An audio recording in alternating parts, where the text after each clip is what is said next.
कितना रहा है ये आप सबको मेरे जानकारी में होगा ही, क्योंकि मैं कई एक दफ़ा यहाँ में आया हूँ, कोई एक दो बार ही नहीं। मुझे हमको लगता है सामान्यतया पहले जब आते रहे तो करीब करीब हम यहाँ आ ही जाते थे,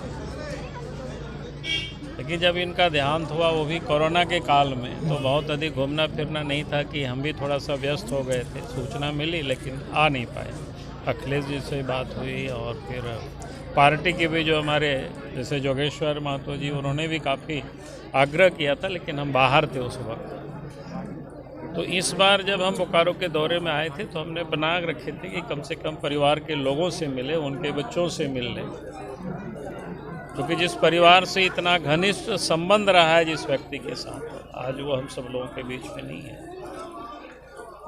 तो उनकी कमी तो पूरी नहीं की जा सकती है, लेकिन उनके परिवार के साथ एक संवेदना तो व्यक्त कर ही सकते हैं।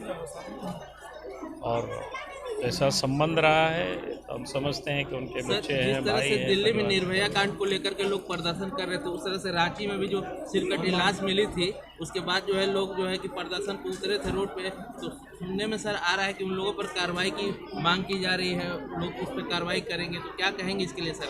देखिए, मैं एक ही कहूँगा कि आप सबको ध्यान में है कि एक तो जिस प्रकार से इस राज्य में लॉ एंड ऑर्डर की स्थिति खराब हुई और उसमें से खास करके महिलाएं उसकी बड़ी शिकार हुई। एक साल के अंदर में जब से हेमंत सोरेन की सरकार बनी, लगभग 1700 करीब घटनाएं घटी। उसमें से अधिकांश आदिवासी महिलाएं थी, दलित थी, कमज़ोर तबके के लोग थे, और उसमें से छोटी बच्ची थी, और कई लोगों की तो हत्या भी कर दी गई दोष करके। जेपीएससी 2004 और कई एक मामलों का तो उद्भेदन भी नहीं हो पाया। और हमें लगता है अगर पार्टी की ओर से या समाज की ओर से अगर उसका एग्रेसिव आंदोलन नहीं होता तो शायद पुलिस इतनी तत्परता नहीं दिखाती। और जनता की आंदोलन का ही एक कारण रहा है कि आज अपराधी पकड़े गए हैं।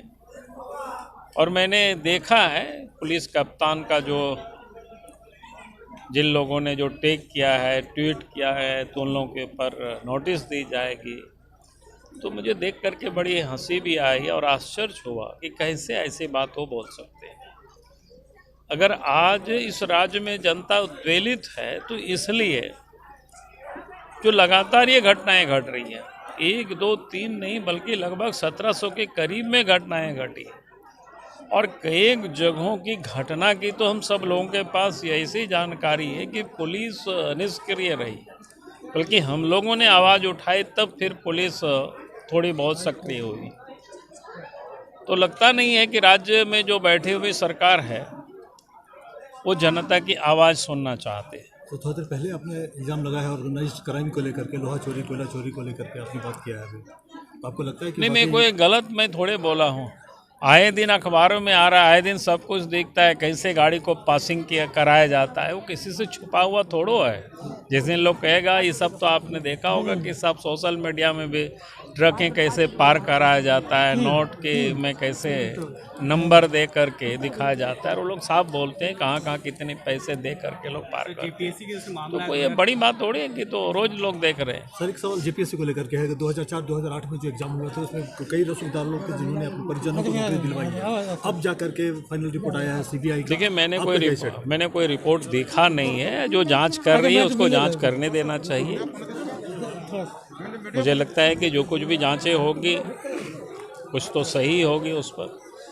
और क्या हाल चाल है सर? अगर उस पर कार्रवाई होती है तो